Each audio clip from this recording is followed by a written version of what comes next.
एक झालं आहे की या अशोक खरात उर्फ कॅप्टन बाबा त्याच्या सगळ्या भोंदूगिरीचे किस्से सगळ्याच मीडियात, प्रिंट, इलेक्ट्रॉनिक, सोशल मीडियामध्ये हजारोच्या संख्येने, म्हणजे जेवढा मीडिया, जेवढे मोबाईल तेवढे ते आता झालेले आहेत. किती लाख करोड मोबाईल आहेत, तेवढ्यामध्ये सगळीकडे तुम्हाला ते त्याचे व्हिडिओ येताना दिसतील.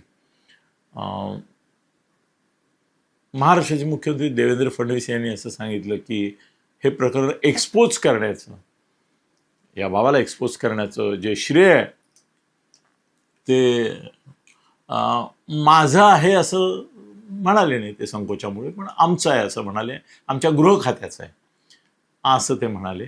आणि आम्ही हे खोदून काढलं, शोधून काढलं, एक्सपोज केलं आणि आता शिक्षा होईल असं ते सांगतायत. आता त्याच्यामध्ये 2-3 अँगल राजकीय असे आलेले आहेत. एक असा आला आहे की उद्धव ठाकरे आणि आदित्य ठाकरे आगाऊपणा केला आणि शिंदे गटावर याचं खापर फोडून शिंदेंच्या आश्रयाने आणि यांनी तो हे सगळा मातला आणि असा वागला वगैरे वगैरे असं चित्र निर्माण करायचा प्रयत्न केला. तर शिंदे आणि त्यांचे 9 मंत्री यांचे राजीनामे पण आदित्यने मागितले आणि पुढे असं झालं की त्याच्यामध्ये अमित शहा आणि देवेंद्र फडणवीस, चंद्रकांतदादा पाटील वगैरे वगैरे यांचे पण फोटो त्या बंधुबाबाबरोबरचे आले. त्यामुळे हे काही फक्त शिंदेंच्या गटापुरतं मर्यादित आहे वगैरे असं राहिलं नाही. ह्या रुपाली चाकणकर तर डायरेक्टच त्यांची पूजा करताना वगैरे फोटो आले. सुनील तटकरेपासून इतरांचेही, आणि हे जवळजवळ सगळ्यांचंच होतं. आणि पुढे फडणवीसांनी त्यांचा नेहमीप्रमाणे खास रामबाण काढला. त्यांनी सांगितलं की याला पाणी कुणी दिलं, याला इतरांचं पाणी डावलून 40 किलोमीटर पाईपलाईन टाकून पाणी देणारा माणूस होता उद्धव ठाकरे. म्हणजे हाही त्या सगळ्या बंधुबाबाच्या बंधुगिरीमध्ये जे काय तुम्हीच म्हणताय की हे मंत्री जे आहेत त्यांचे राजीनामा घ्या, मग तुम्ही मुख्यमंत्री असताना त्याला काय केलं, हा एक चांगला बाण त्यांनी काढला. आता त्याचा एक राजकीय अर्थ असा काढला जातोय की जास्त करून शिंद्यांचे मंत्री त्याच्या अवतीभोवती फोटोमध्ये दिसत आहेत, तर त्यामुळे शिंद्यांना याच्यातून शह बसेल. पण मला स्वतःला असं वाटत नाही, कारण फडणवीस हे चतुर आहेत, धूर्त आहेत आणि त्यांना कळतं की कशाचे काय परिणाम होतील. कारण त्यांनाही माहिती आहे की शिंद्यांबरोबरचे फोटो ज्या वेळेला प्रगट होत आहेत मीडियामध्ये, त्याच वेळेला अमित शहांबरोबरचा आणि खुद्द त्यांच्याबरोबरचाही त्या बंधुबाबाचा फोटो आहे.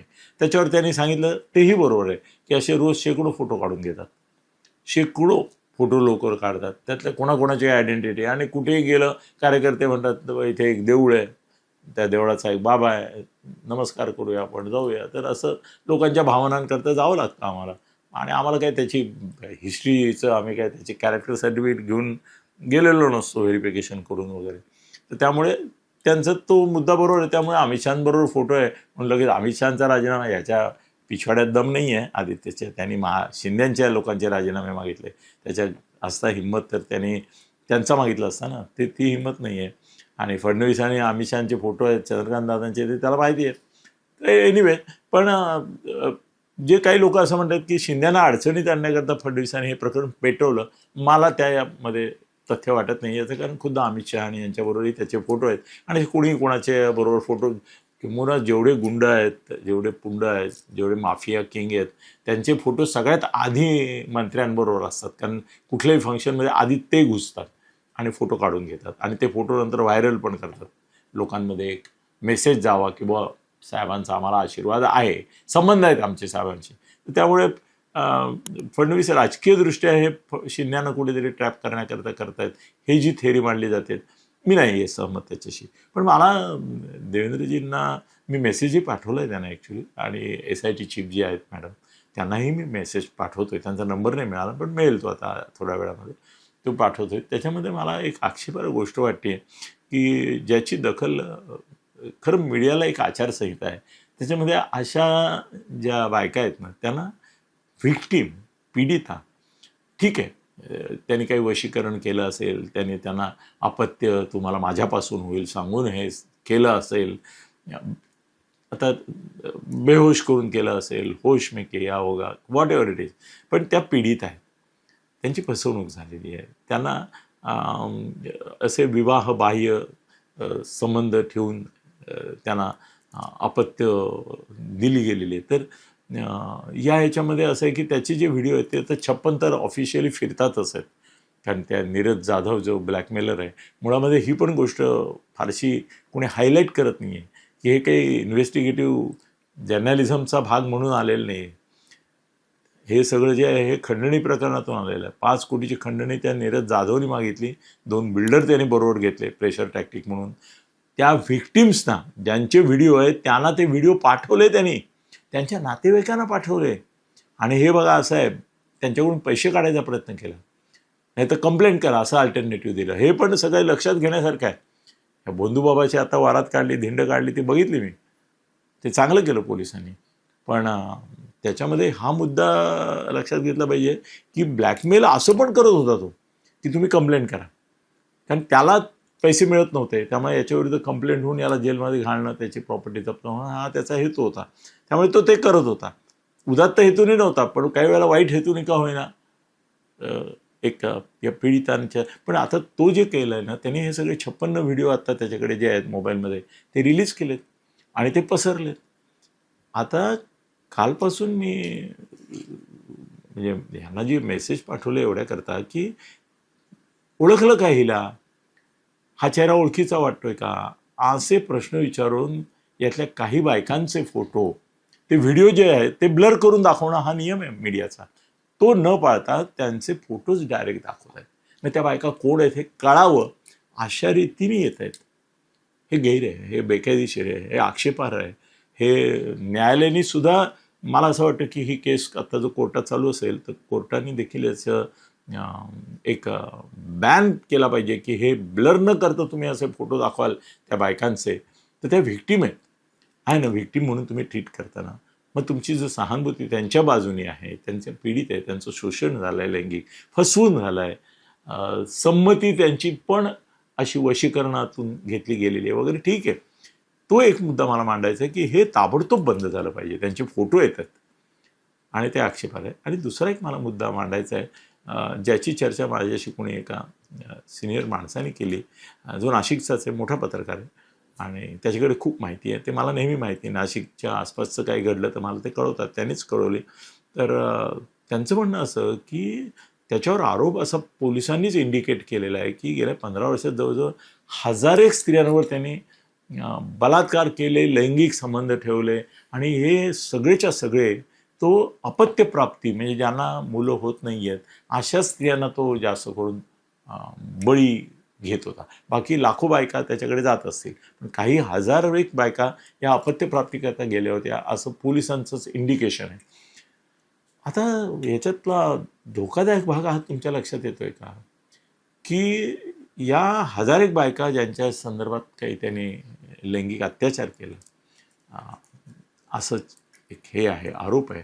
तर त्यातल्या असं दिसतंय जे काय वर्णनं येतात किंवा माहिती आहे त्याच्यावरून की त्यातल्या किमान 700-800 बायका तरी अशा असाव्यात की ज्या नवऱ्याबरोबर त्याच्याकडे गेले आणि नवऱ्याला ते येत आहे की नवऱ्याला बाहेर तो बसवायचा आणि आत पूजा चालली सांगून हे सगळं करायचं. आता गंमत अशी आहे की त्याच्या या 1000 पैकी 1000 बायका गेल्या समजा, संबंध आले असं पोलिसांचा आरोप आहे. तर त्यातल्या एक 700-800 बायकांना समजा मुलं झाली असतील तर आज शक्यता अशी आहे की त्या नवऱ्यांना आज हे सगळं बंधुबाबाचं प्रकरण आल्यानंतर हे लक्षात येत आहे की हे काही दैवी चमत्कार वगैरे नव्हता, हा ठोकत होता त्यांना, हा त्यांच्यावर बलात्कार करत होता, अत्याचार करत होता, हा त्यांच्याशी लैंगिक संबंध प्रस्थापित करून ही सगळी पोरं त्याची आहेत. म्हणजे त्यांच्या मुलांकडे ते दैवी प्रसाद म्हणून, दैवी चमत्कार म्हणून बघत असतील, ते आता या बाबाची पोरं म्हणून बघणार. त्या मुलांबद्दल त्यांच्या मनात काय येईल आणि त्या मुलांपैकी आता 15 वर्ष करतोय मी का, तिथली काही मुलं तर 10 वर्ष, 5 वर्ष, 7 वर्ष, 8 वर्ष, 10 वर्ष, 14 वर्ष पण असतील. त्यांना सांगितलं गेलं असेल की तू बाबांचा प्रसाद आहे, कारण नंतरच्या काळात पण ते भक्तिभाव बघितला असेल आईबाबांचा त्याने. त्यामुळे त्या मुलांनाही कळेल की आपण या बाबाचा प्रसाद म्हणजे हा प्रसाद असा दारायक नाही, हा तीर्थप्रसाद वेगळ्या मार्गाने कुठेतरी याच्यामध्ये एक अनैतिक असं हे आहे. म्हणजे मी एक प्रकारचा अनैतिक अनवरस असा माझ्या बापाचा पोरगा आहे किंवा मुलगी आहे. हा धक्का आहे त्या मुलांसाठी. हे रिव्हिलेशन जेव्हा येत आहे आणि तुम्ही 1000 बायकांशी त्याचे संबंध आले म्हणता आणि त्या सगळ्या अपत्यप्राप्तीच्या आमिषाने त्यांनी त्यांच्यावर अत्याचार केले हे सांगता, त्यावेळेला 1000 संसार तुम्ही उद्ध्वस्त करताय. 1000 एक नवरे आज आपल्या बायकांकडे, अच्छा हिने असं केलं होतं का असं म्हणू शकतात. ठीक आहे, त्याने अत्याचार केले, त्यांनी बलात्कार केले, त्यांनी हे केले, त्याची शिक्षा त्याला होईल, व्हायलाच पाहिजे. पण आज तुम्ही 1000 संसारांमध्ये संशय कल्लोळ निर्माण केला. कारण आधी मूल होत नव्हतं आणि नंतर झालं आणि ते बाबाच्यामुळे झालं, याचं एक संगती तर लोक लावणार. तर त्यामुळे त्याच्या संदर्भातही सरकारने थोडं कसं ते एकदम तुम्ही सांगताय की 1000 बायकांशी त्याचा हे झाला वगैरे वगैरे, 56 तर व्हिडिओज आहेत. आता ते 56 व्हिडिओ तर बाहेर लीक झाले, त्याच्यावर पहिली बंदी घातली पाहिजे की यातला कुठलाही व्हिडिओ ब्लर करून सुद्धा दाखवू नका तुम्ही. ती स्त्री ओळखू येताच कामा नये. आणि दुसरी गोष्ट, आता एक 1000 संसार उद्ध्वस्ततेच्या मार्गावर आहे, एक मोठी सामाजिक समस्या आहे. समाजातले विचारवंत जे आहेत, महिला नेते आहेत, त्यांनी मला असं वाटतं की या संदर्भात सुद्धा थोडंसं सोल्युशन काय आता, या नवऱ्यांच्या मनामध्ये तर आता संशय येणार, त्या बायकांना अपराधी वाटणार, त्यांच्या नातेवाईकांपर्यंत हे व्हिडिओ पोचलेत, 56 बायकांच्या नातेवाईकांपर्यंत तर पोचलेत ना, त्यांची त्यांच्या कुटुंबात काय अवस्था जाईल, ही एक फार मोठी सामाजिक समस्या. त्या भोंदू बाबाला तुम्ही फाशीच द्या, फाशीच द्या, प्रश्नच नाही. 1000 बायकांच्या जीवनाशी खेळणारा हा माणूस आहे, त्याला क्षमा नाही. पण हा मुद्दा की त्यांचे संसार आता उद्ध्वस्त होत आहेत, एक वेगळीच समस्या निर्माण झाली आहे, त्याची दखल घेतली पाहिजे. आणि म्हणून मी SIT चीफ आहेत त्या मॅडम, त्यांनाही मी मेसेज करतो आहे आता आणि पत्रही पाठवतो. फडणवीसांना तर ऑलरेडी मी मेसेज केलेला आहे की ही फार मोठी आहे. आणि मी न्यायालयाला विनंती करेन की हे व्हिडिओ लीक जे होत आहेत त्याच्यामध्ये त्या बायकांची आयडेंटिटी विचारली जाते की हिला ओळखलं का वगैरे, त्याच्यामध्ये ती रुपाली चाकणकर आणि वगैरे वगैरे, ते विषय आणखीन वेगळे आहेत, ते आणखीनच वेगळे आहेत. त्यांच्या संसारातले काहीतरी प्रॉब्लेम होते, कलह होता, गृहकलह, त्याच्यातून त्यांनी मार्ग काढून दिला, पॅचअप करून दिलं, म्हणून त्या भक्त बनल्या वगैरे, ती स्टोरी मी सांगितली तुम्हाला. अशा आणखीनही काही राजकीय नेत्यांच्या संदर्भातल्या स्टोरीज आहेत त्याच्या. पण आता मला प्रॉब्लेम असा आहे की एकीकडे मी त्या बायकांवर अन्याय, त्या पीडित आहेत असं म्हणून सहानुभूती दाखवतोय, आणि मीच जर आणखीन, माझ्याकडे 4 महिला नेत्यांची नावं आहेत की ज्या रुपाली चाकणकर प्रमाणेच त्यांच्या भक्त होत्या. ते लैंगिक संबंध वगैरे असं काही विषय नाही आहे त्याच्यामध्ये, पण त्या भक्त होत्या आणि हे सगळं पाय धुण्यापासून, पूजा करण्यापासून सगळ्या याच्यामध्ये त्यांचेही फोटो आहेत. नेत्यांचे जर आहेत तसे त्यांची पण आहेत. पण आता तो विषय मी आता आज घेत नाही आणि घेऊ नये असं मला माझ्या सत्सद विवेक बुद्धी सांगते की त्या 4 महिला ज्या नेत्या आहेत आणि त्याही प्रॉमिनंट फिगर आहेत, म्हणजे त्यांची नावं घेतल्यावर लोक असे दबकतील, म्हणतील अरे रुपाली चाकणकरांचे फोटो आले, नाव आलं म्हणून त्या बदनाम झाल्या. त्यांच्या संदर्भात ही सगळी चर्चा झाली आणि त्यांच्यावर आक्षेप घेतले, त्यांचं महिला आयोगाचं अध्यक्षपद काढलं, महिला अध्यक्षपद जाणार. पण तुम्हाला योगायोग असेल बघा की हे प्रकरण उजेडात येण्याच्या आधीच रुपाली चाकणकरांना महिला आयोगावरून काढायचा हा निर्णय झालेला होता. आणि मी तुम्हाला असं पण सांगितलं होतं, हे बघा हे सगळं येण्याच्या आधी 8 दिवसाचे माझे व्हिडिओ काढून बघितले, माझा एक शॉर्ट होता की रुपाली चाकणकर महिला आयोगाच्या अध्यक्षपदावरून जाणार. आणि दुसरं नाव मी जे दिलं होतं ते तुम्हाला मी परत एकदा रिपीट करतो, सना मलिकचं नाव होतं की ती मुस्लिम म्हणजे दलित अल्पसंख्याक आणि महिला आहे, त्यामुळे तिचं नाव येत आहे असंही मी म्हणालो होतो. पण आता ते नाव बदललं कारण परत त्याला हिंदू मुस्लिम काही कलर येतोय असं दिसल्यामुळे दुसरं एक नाव आहे, कन्फर्म बहुतेक आजच्या दिवसात होईल. जाहीर त्यांनीच केलं तर मला सांगायची गरज नाही, त्यांनी नाही केलं तर मी प्रयत्न करतो की उद्या मला कन्फर्मेशन मिळालं तर मी ते नाव सांगतो. महिला अध्यक्ष पण बदलली जाणार आहे, तिचं पण काय नाव संभाव्य आहे ते मी तुम्हाला सांगतो. आणि एक शक्यता आहे की राष्ट्रवादी काँग्रेसऐवजी हे महिला आयोगाचं अध्यक्षपद भारतीय जनता पक्षाकडे जाण्याची शक्यता आहे. आता दबावाखाली आहे आणि सुनेत्रा देवी ते मान्य करतील अशी माझी खबर बात आहे. कोण महिला नेत्या भाजपच्या होतील बोलतो मी तुमच्याशी. पण हे 2 मुद्दे लक्षात घ्या. एक तर न्यायालयाने ताबडतोब या महिलांची आयडेंटिटी रिव्हील करणारे जे व्हिडिओ येत आहेत त्याच्यावर बंदी घातली पाहिजे, फडणवीसांनी घातली पाहिजे. दुसरं माझं विधान असं आहे की शिंद्यांना पकडण्याकरता, राजकीय कोंडी करण्याकरता याचा उपयोग करतात नाही. अमित शहा आणि फडणवीसांचेही फोटो आहेत, त्यामुळे कुणाचेही फोटो येऊ शकतात, हे फडणवीसांनाही मान्य करावं लागेल आणि चंद्रकांत दादांचा पण आहे. त्यामुळे तो राजकीय याच्यामागे काही हेतू आहे असं तुम्ही कृपया मानू नका, आणि मी पण मानत नाही आणि तसं नाही पण आहे. आणि तिसरी गोष्ट, हजारेक कुटुंबांमध्ये जिथे अपत्यप्राप्ती झाली आहे, त्या हजारपैकी आता किती हजारांशी संबंध आला असं पोलीस इंडिकेट करतायत, आरोप होतोय, मीडिया पण करतोय की हजारेक स्त्रियांशी त्याचे असे संबंध आले, पण त्यांच्या संसारामध्ये वादळ आणि संशय कल्लोळ होतोय. त्याच्यावरही काहीतरी सोल्युशन समाजाला, विचारवंतांना बघावं लागेल. धन्यवाद.